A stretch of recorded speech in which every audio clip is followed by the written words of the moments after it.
everybody. Welcome back to a very special bonus episode of This Is My Bourbon Podcast. I'm your host, Perry, and with me this week on this bonus episode is an interview that I did with Fred Minnick, all about the festivals that he has coming up in the month of September, Hometown Rising, Bourbon and Beyond, and Louder Than Life. Some very, very cool and new stuff is happening with those festivals, and I wanted to take some time to talk to Fred about what it is that he has going on with them. There's not much more I can tell you about it other than letting the interview speak for itself. So without further ado, take it away, Fred and Perry. So I'm finally getting to sit down again with one of my favorite people to talk to for this show, and not just for the show, but in general, Mr. Fred Minnick. Fred, welcome back to the show, man. Perry, good to be back. Thanks for having me, man. Absolutely. It's a little bit of a rainy Friday morning, but it's been a while since we've been able to sit down and chat. We're not drinking bourbon. We're drinking coffee this morning. Nice, hot, roasted Java. Yeah, but I've got the iced coffee, which you made fun of me for. Also, you stiffed me on the... That is true. on the coffee this morning. Just kidding. I brought... I didn't bring my wallet, and I did the old classic, reached in my pockets. Oh, I left my wallet in the car. Can you get this? Can you cover this? Actually, times are tough. Are they? I appreciate you getting me some coffee.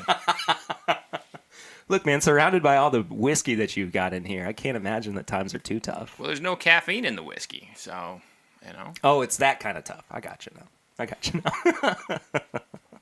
So I typically like to kind of start the show off by asking people that are on, what have you been drinking recently or tasting in your case?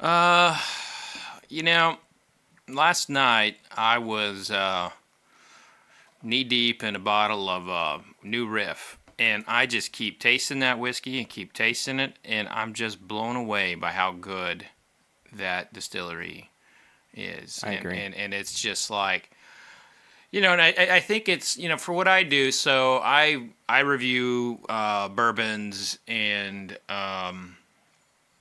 there's my tasting regimen, and then there's what I actually drink, Sure. And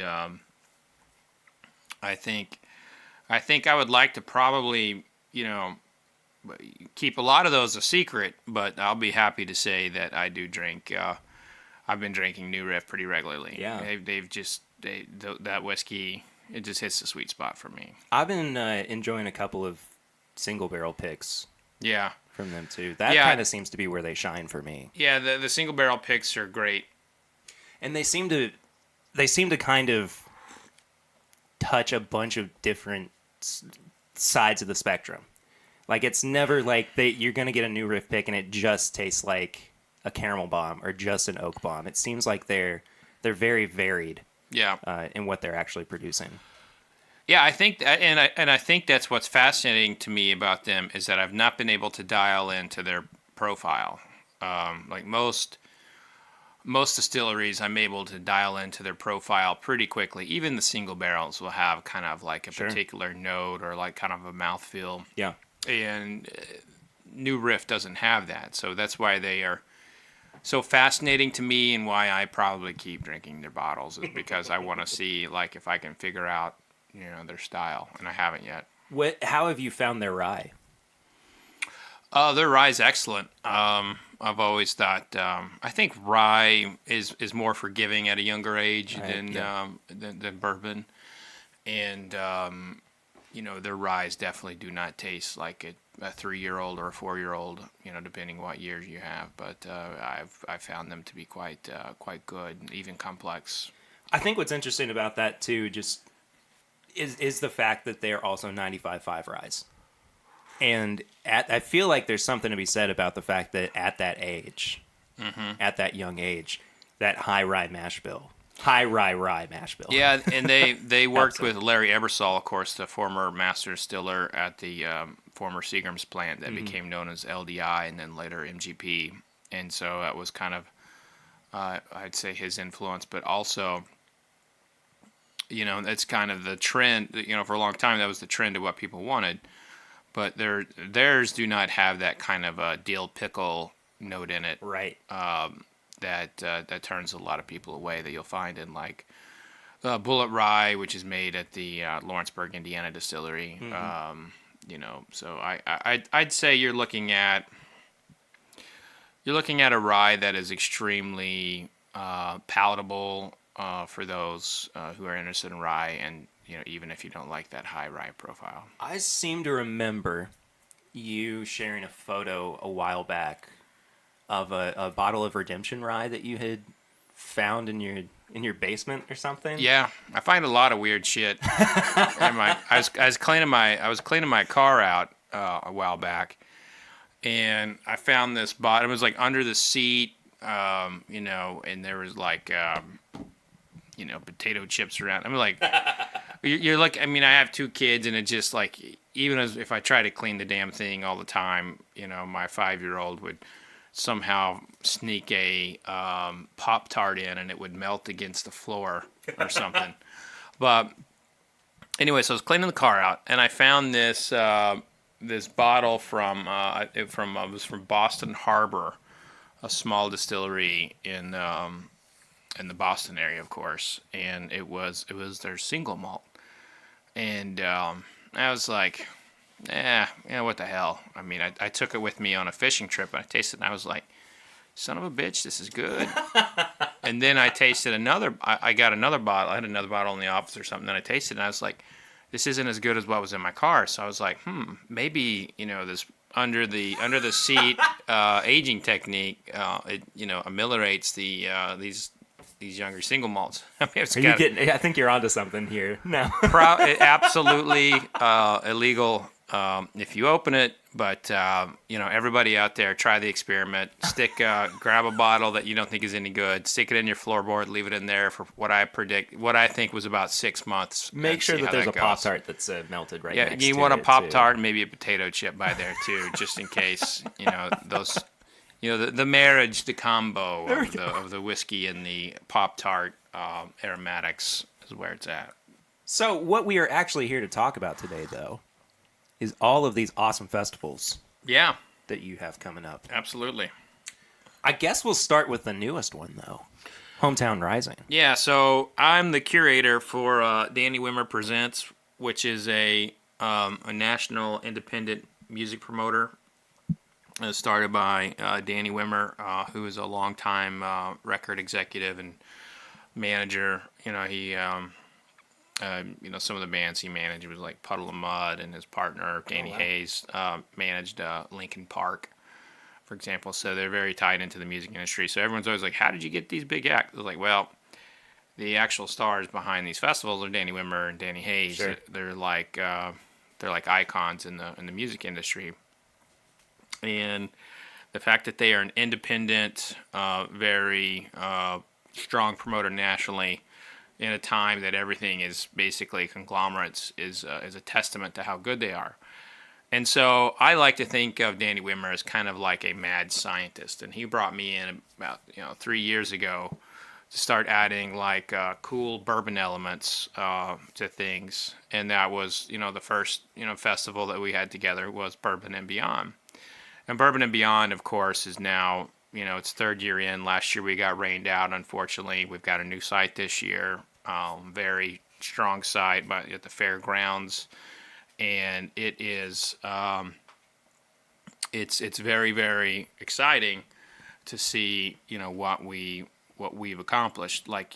He's always wanted to do a country show. And country makes a lot of sense here in Louisville. We're right by Nashville. Everyone here has their pickup trucks and the 2 windows down, blasting George Strait or Garth Brooks or someone. And so he put together what I believe and what many say is the best country lineup festival of the entire year. So we have Tim McGraw on Little Big Town, Dwight Yoakam, Trace Adkins. That's the first day with a lot of other great names. Yeah. And then on Sunday, you've got, Sunday, September 15th, you got Luke Bryan, Keith Urban, Brett Young, Jake Goins, and then Bret Michaels, which I think a lot of people don't realize that he does country. But I didn't really know that. Yeah, so Bret Michaels, who is, a rocker in his own right, is a countryman now. And this is basically the music lineup on this. If you're a country fan, you're not going to find anything better. But I also have a little bourbon component. So I've got some stars on stage with me, some of the country stars on stage with me. That's really cool. Where I'm going to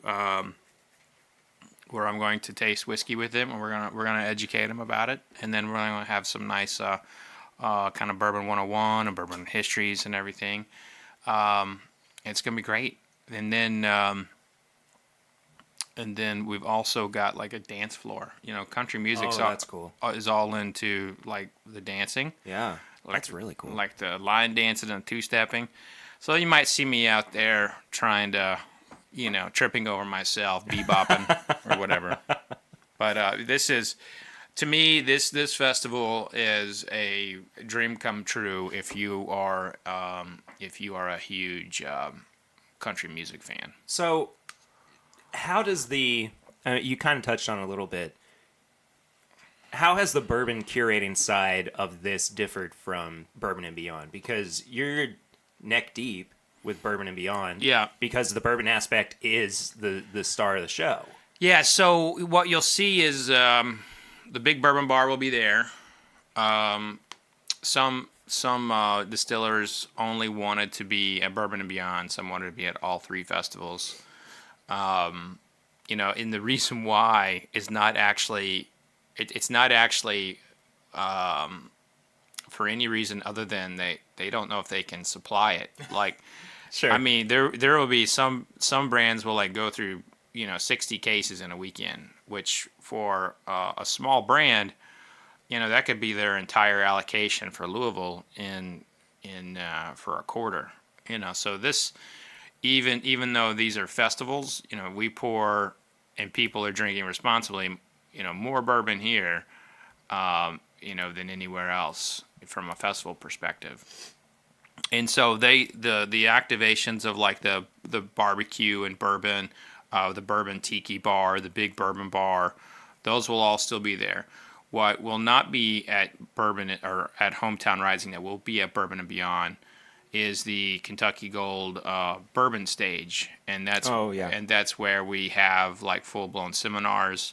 The seminar stuff for Hometown Rising will actually take place in the big bourbon bar. Okay.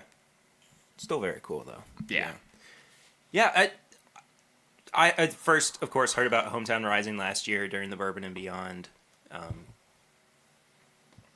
press event, and I've been excited about it since you all announced it. And You're coming, right? Oh yeah, I'll Great. be there both days. I'm really looking forward to it. So, on that note, though, what I think is our favorite event, my baby, Bourbon and Beyond. This is a stacked lineup that you guys have this year. Yeah, I mean, when you talk about iconic musicians, for me, it starts with Creedence Clearwater Revival, John Fogerty. We have him on the first day, Friday, September 20th. Then you got Led Zeppelin, like the greatest band of all time, Led Zeppelin. And we have Robert Plant on Saturday. And oh, by the way, on Friday, we also have the Foo Fighters. On Sunday, Zach Brown Band and ZZ Top. That is insane. So you gotta insane. I'm going to be a sharp dressed man while I'm watching them. I'll be there in my ascot and suit. Cheap sunglasses? I only have cheap sunglasses. Me too. Yeah. I can't keep up with sunglasses. So. I've lost more pairs of Oakleys. I've probably, from the time when I was playing baseball, it's like everyone had to wear Oakleys. And I lost them like every freaking day. So I just gave up. Yeah. Sure, my eyes are, being punished for it, but whatever. But so Bourbon and Beyond, this is the creme de la creme of lineups for the music fan of Americana. It's got everyone in there. Hall & Oates. Hall & Oates is like, oh my gosh, they're incredible. There are two musicians that are on this lineup that to me are like ultra rising stars, and in 20 years, they're going to be as big as like the Foo Fighters and Zac Brown band. And that is Grace Potter. Yes. Grace Potter Absolutely. is just climbing the charts. She has an amazing voice. Her cover of White Rabbit sent chills down my spine. And then you've got Willie Nelson's boy, Lucas Nelson, and The Promise of Real. Lucas Nelson is an amazing guitar player, and he's also got his father's voice, but with more. It's deeper, and you can feel it more. And like when he's singing and playing the guitar, I feel it, man. That's awesome. And so I love his music. I think he's someone that he's currently in his dad's shadow. I mean, for God's sake, his dad's Willie Nelson. But I think this festival will be one of the moments where he starts stepping out of his shadow and people start seeing him for who he is. So between those two and really everybody else who's on the lineup, who's the dark horse this year? Who is your must see? So in addition to those two, I think Leon Bridges on Sunday is incredible. He might be who I'm most excited about. Yeah, he is. He's got soul. He's got the writing is incredible. But so Robert Plant obviously, but there's a band in here that I have a very, very emotional personal connection to, and that's Live. Live is they're on September 20th, and they were during so I grew up in Oklahoma, and the Oklahoma City bombing had a huge impact on my life and everyone around me, and that happened in April 19th, 1995. Mm-hmm.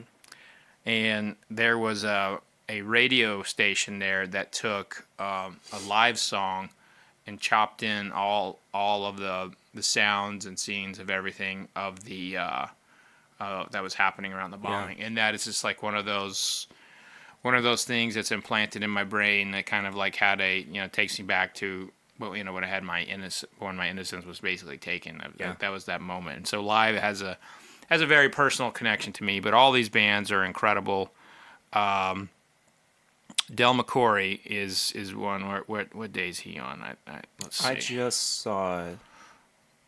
Oh, he's on Saturday. He's on Saturday. Del McCoury, to me, if you're a blues musician, or if you like the bluegrass, or if you like the blues, I just like that. I like his sound, and he's a classic bluegrass musician who actually picked with the Bill Monroe. So, wow, just so many great bands and musicians. Yeah, just kind of glancing over it, Ben Lee is going to be there, great local artist. Yeah, Kurt Vile is going to be on Sunday. I think Kurt Vile is one of those kind of unsung heroes right now. But Joan Jett and the Blackhearts?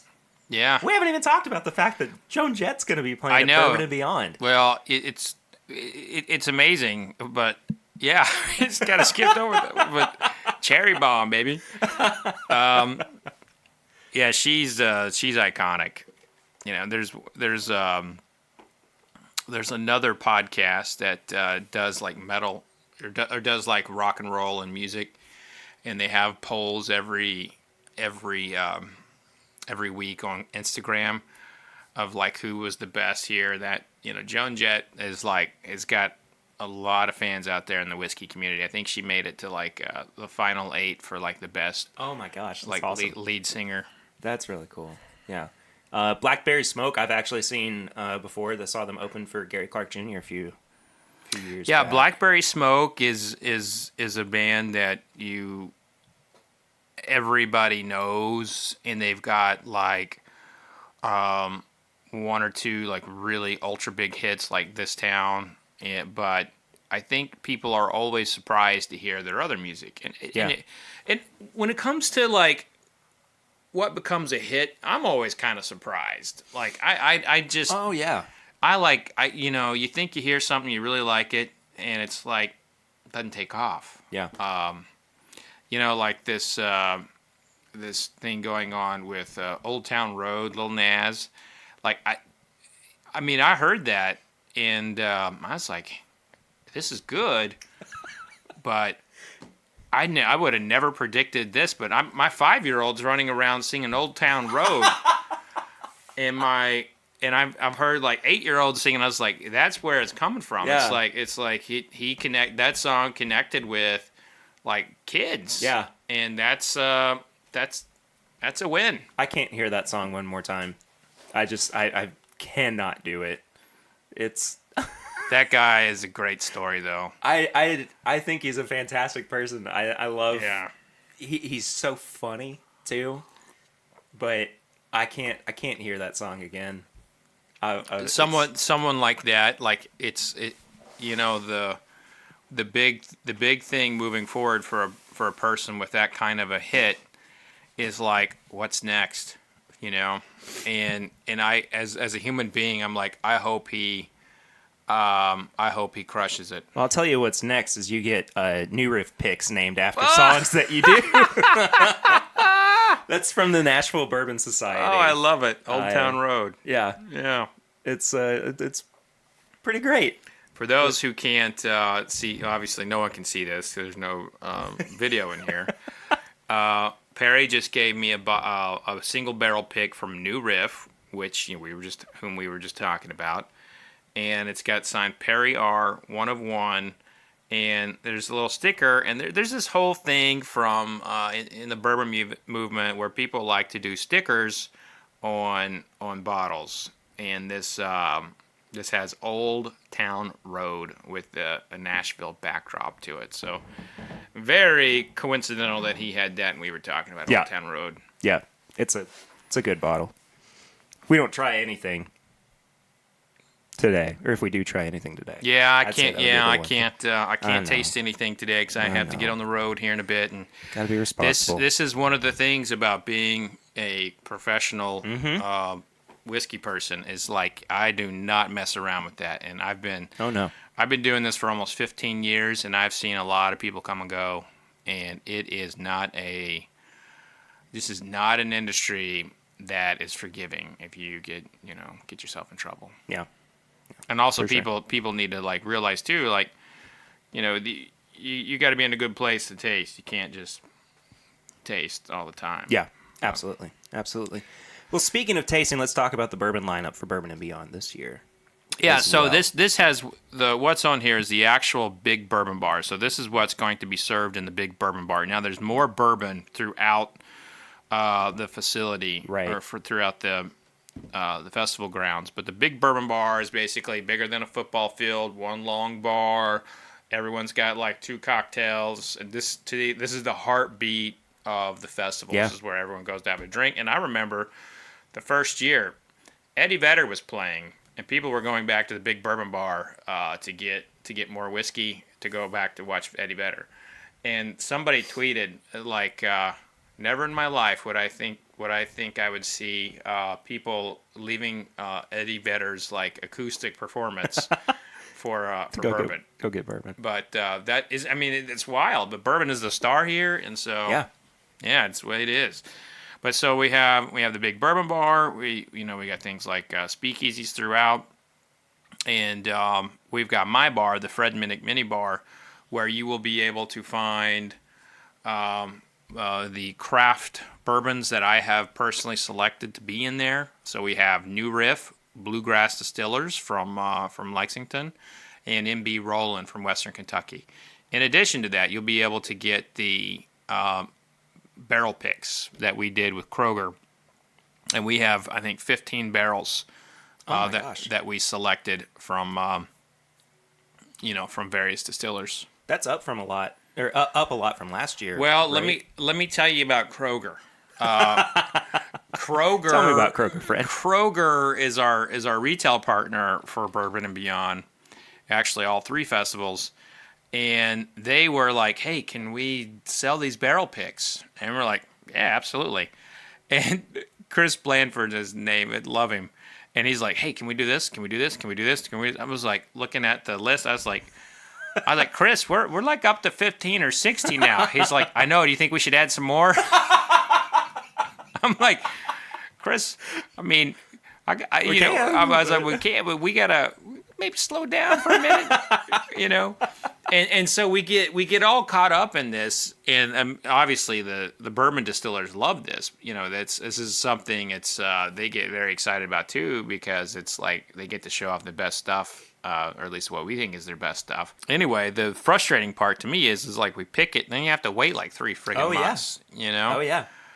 And it's like that process has got to change. Like I really mean that. Like if there's any distillers out there listening, you got to figure this out, because it is not customer friendly experience. Well, no, and I mean, it takes way too long. You're kind of getting a different product at the end of it than what you. And this is where Jack Daniel's does it so much better. Really? So we picked a couple Jack Daniel's barrels too. They have them already bottled. So they will actually dump the barrels. Now it takes a little bit out of the romance. You're pulling out the whiskey from the barrel, and if you've never done a barrel pick, that's a big deal. But they already have them bottled. Everything's ready to go, and it's really, to me, that is way more efficient.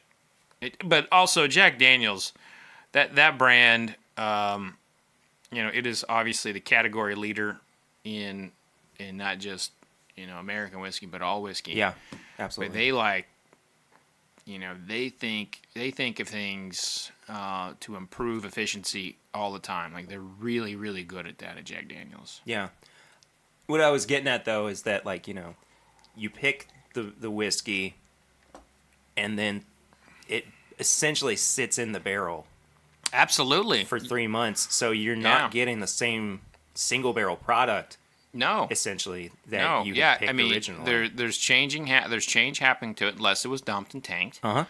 And you may get, who knows, maybe during that process there was a good flow of oxygen that came into that barrel and completely changing it. Yep. And like you get new oxygen entered to it. Or maybe, Johnny, who you brought with you on the bourbon barrel selection thing, was chewing some big cinnamon red and flicked it off, and it happened to dribble it in through the bunghole.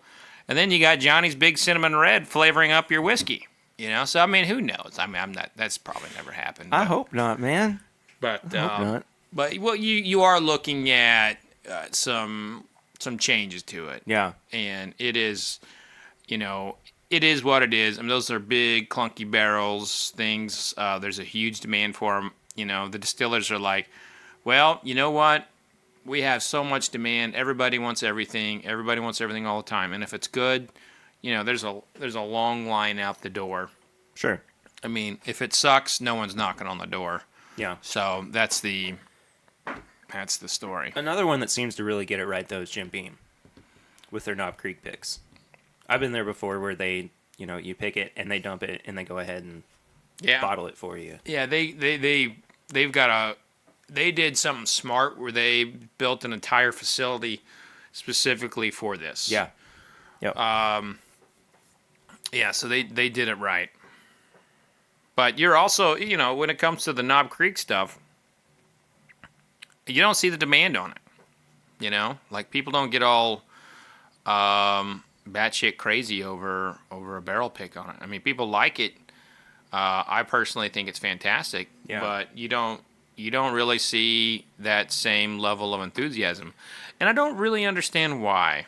I don't either. I mean, right now we're seeing just a saturation of 13, 14, 15-year-old single barrels hitting the market. Sure, it's slowing down a little bit and getting closer to the 9 years, but for $45 to $50 for a 15-year-old bourbon, at 120 proof. I mean, that is, it's wild to me that more people don't buy into that. Yeah, I don't know if that gets caught into the negative feelings people have toward Beam, which is, prominent. There's also something to say about the $45 thing is not it doesn't really. If you're someone that's not into bourbon, that's not a price that gets you to thinking it's really, really fancy or something. Sure. But I don't know. It's to me, Knob Creek is an underrated product, and there's plenty of it. For people though out of the know, do you see them still associating Knob Creek, not Buffalo Trace, Knob Creek with Jim Beam? Because I don't. No one knows. No one knows. Yeah, because I didn't think that the brand.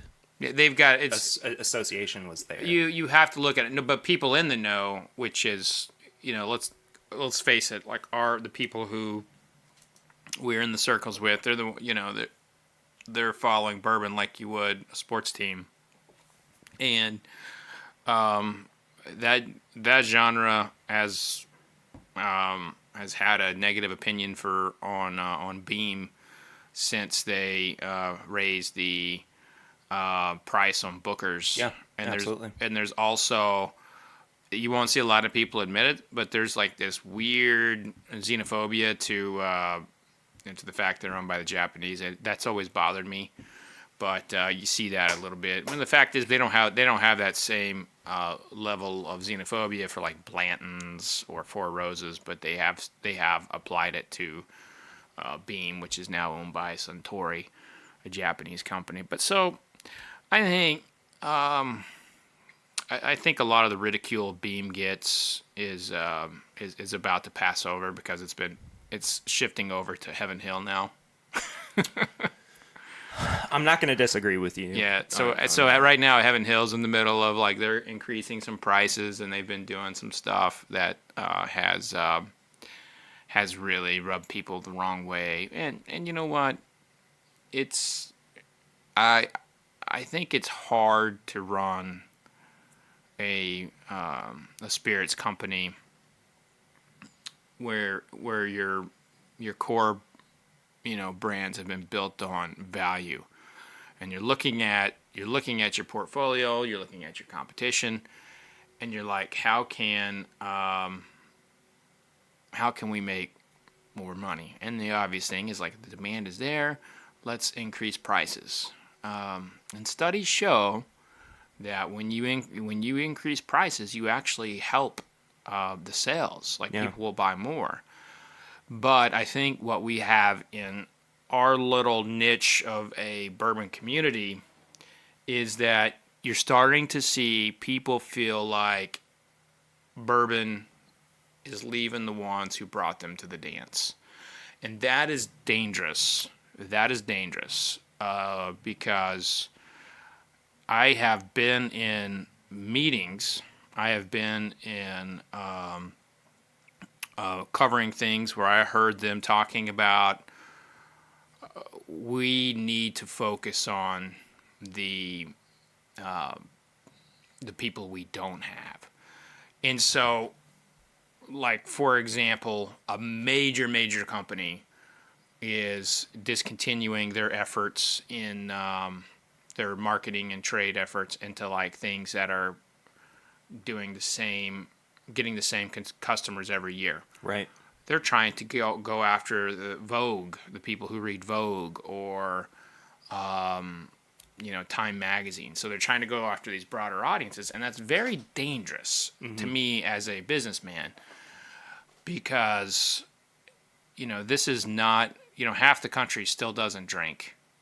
Sure. And I believe in the growing the niche versus ignoring the niche. So when you look at not just the United States as one of the bourbon markets, you look at how it's expanded internationally too. Does that still kind of affect your view of how the market is going right now? Because it kind of sounds like what you're talking about is we're on the downswing from the boom. I don't think we're so internationally the tariffs have been very damaging to brands like the distributors in Europe won't even talk to smaller distillers now. Jack Daniel's has came out and said they're losing $125 million a year on the tariff. So you're looking at some very some very possible signs, and you've also had some things that have kind of damaged consumer confidence. The Jim Beam warehouse fire, for example, which was it was a freak of nature. It was a lightning strike that caused it. You've had the barrel collapses have been horrible press. And then you've had all kinds of drama in the community. Absolutely. Like the bullet story is you don't get any worse of a headline than that. And so you are seeing, in my opinion, what we are seeing is a degradation of consumer confidence. But sales are coming up, and it is there are some signs there that trouble me, but it's still very much the boom is still very strong, and I still think we have another 20 years of it. But I don't know if the industry can take any more warehouse collapses. I don't think so either. So fix those fucking warehouses. Amen to that. Let's not let these precious distilleries get neglected. Put money into them. Yeah. But then they have to increase the price of their product. The double-edged sword. Yeah. Right? Well, let's get back to talking about these festivals. We kind of wandered off as what we are wont to do. Yeah. Well, anything else about Bourbon and Beyond before we move on to Louder Than Life? Yeah, so Bourbon and Beyond, we have these incredible seminars. Like we have a seminar like what is a master distiller. Mm-hmm. We have the first seminar on the history of slavery in American whiskey, which was prominent, and people don't like to talk about it. But this is there's that. We have a seminar on bourbon disruptors. People are kind of shaking up the industry a little bit. And then you have, a lot of fun things like pairing beer with bourbon, cool. How to make a highball. So it's fun. It's gonna be a very good seminar. A lot of great seminars for all those who have an interest in bourbon and those who don't. I think that's one of the things that I have always really liked about Bourbon and Beyond is that while it may be a music festival. There's, of course, that huge component of bourbon with it as well. So everybody gets the opportunity to come and have a good time, regardless of what it is that they enjoy. But then this last one, I think, seems to be the most niche out of all of them. Yeah, so this is Louder Than Life is a hard rock festival. Mm-hmm. It's been going on since 2014, and this is really where Wimmer shines. Like he's got this. This is his genre that they've basically commanded. They are the largest independent rock promoter, and they have Slipknot is the Friday band, is the Friday opener and stand and A Day to Remember. So if you're into heavy metal, you'll also like Beartooth that day. So there's a lot of great bands there. But Slipknot also just came out with a whiskey, and it's pretty damn good. Oh, did they? Yeah, they came out with a whiskey. It's made at an Iowa distillery called Cedar Ridge. It's really quite tasty. Is that going to be the thing from now on? Is that hard rock bands are just going to be coming out with whiskeys? It honestly, being on the inside, they're calling. That's so interesting. They want to get into the whiskey business because that audience drinks whiskey. They don't necessarily drink. They drink. This audience drinks Jack Daniels. Sure. Big time. Yeah. And if I'm Jack Daniels, I'm getting a little uncomfortable with these bands starting whiskeys, because that it may not sound like a lot, but if they just start taking away here and there, but I would be. I'd say we probably got about another 5 to 10. That's bands that would come out with whiskeys. That's so wild to me. Yeah, I could see bands that make sense to do whiskeys would be someone like Aerosmith. If Steven Tyler ever wanted to go down that path, I think they would be like a good fit. And a lot of these bands too are sober, and a lot of them will won't have a they won't have a they'll have someone in the band who still drinks that plays a part in it, like Metallica's. They came out with Blackened. Yeah. James Hetfield and Kirk Hammett are both sober. Mm-hmm.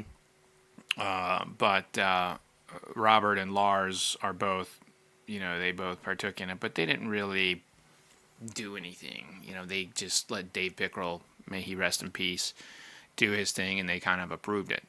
Slipknot, the percussionist Clown, actually did the blending. So I think that's wow. Yeah, I think that's fascinating because the whiskey is good. That's really cool and nice to hear too that it's not just kind of like the outsourcing of work to somebody else, and that is really cool to me that they actually have a good hand in it.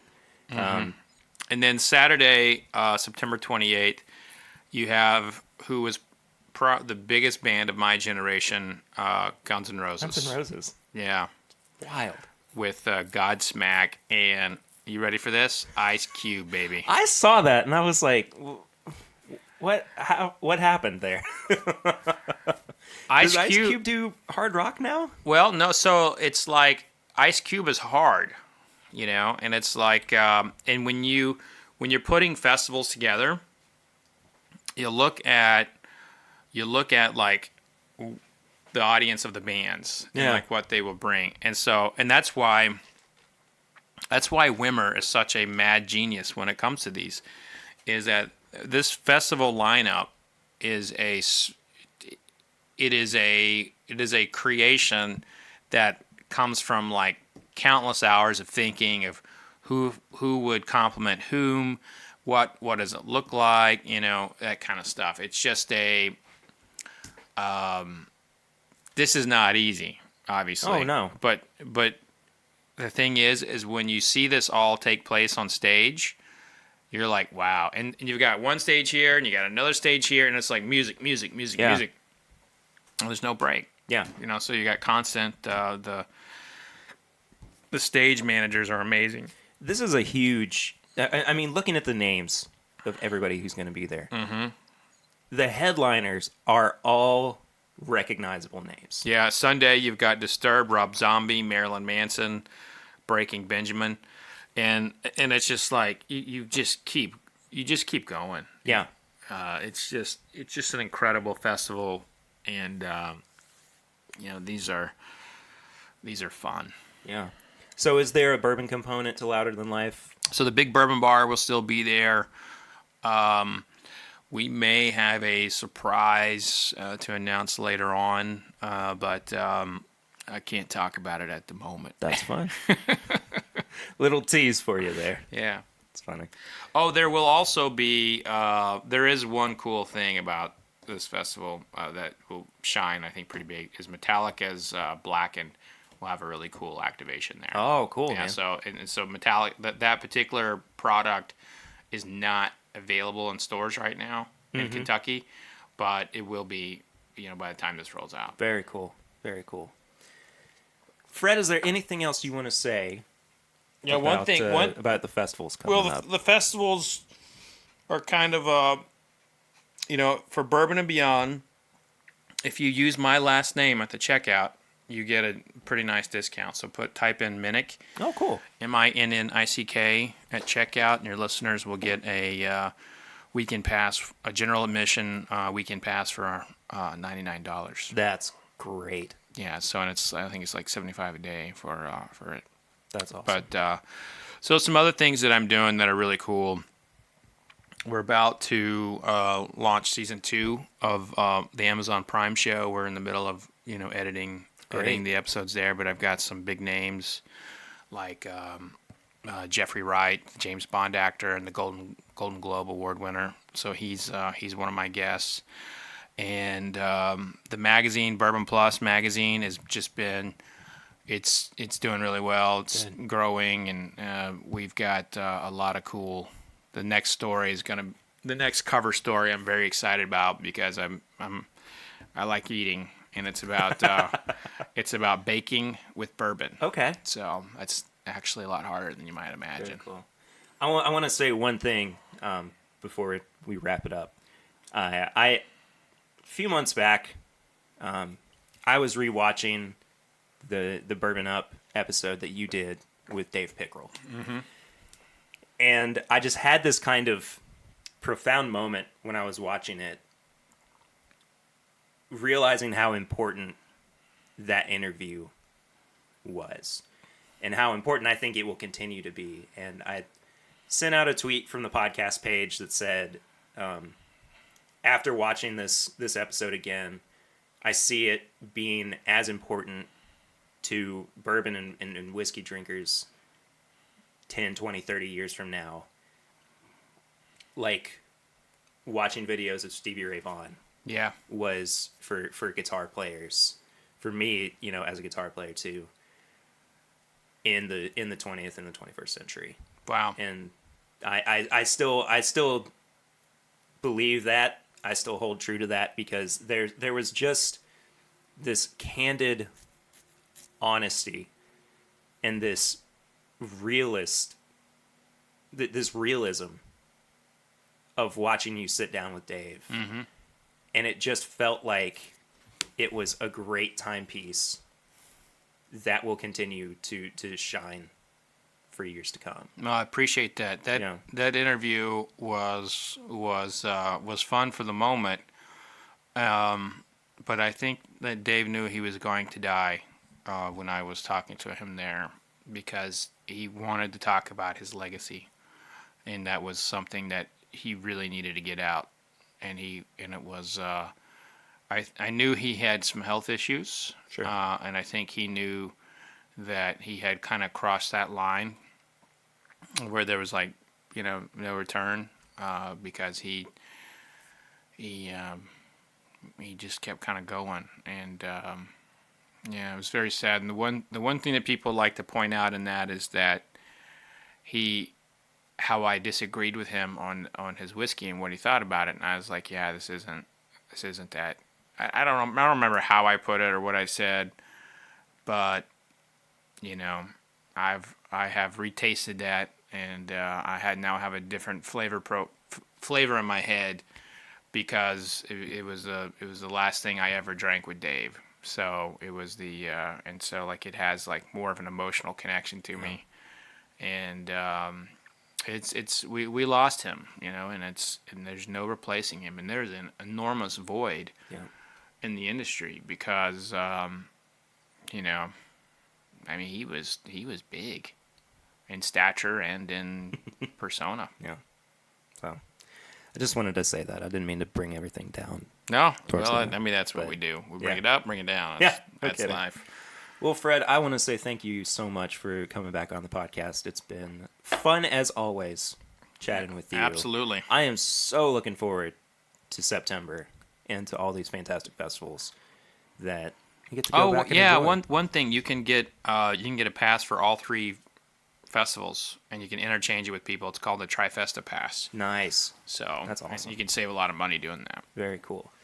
So one more time, Hometown Rising, Bourbon and Beyond, and Louder Than Life, all throughout the month of September. I'll be there. I'll be running around, going to some of the seminars, interviewing some of the folks that are going to be there as well. Had a great time last year, despite the fact that I got rained out on the second day. Yeah, but it was, I think I still got a little PTSD from that. That was, the fallout from that was tough. Yeah. It was, when we got rained out, it was tough, because we worked really hard on this. Yeah, we worked really hard, and then and they refunded all the tickets. They did. And I just want people to realize how few promoters do that. So that's the kind of company DWP is. Yep. And I remember talking to Wimmer the day after. We're surrounded in mud, and he's out there with a shovel trying to get the drainage going, and he made the decision shortly thereafter that he had to cancel Louder Than Life. And I remember looking at him in his eyes, and he was like, "We're going to come back bigger and stronger." And you know what? I think we have. I think so too. Yeah. I think so too. All right. I think that about does it. Let's rock and roll. See you guys in a few weeks. Absolutely. At Bourbon and Beyond. Thank you, Fred. Cheers.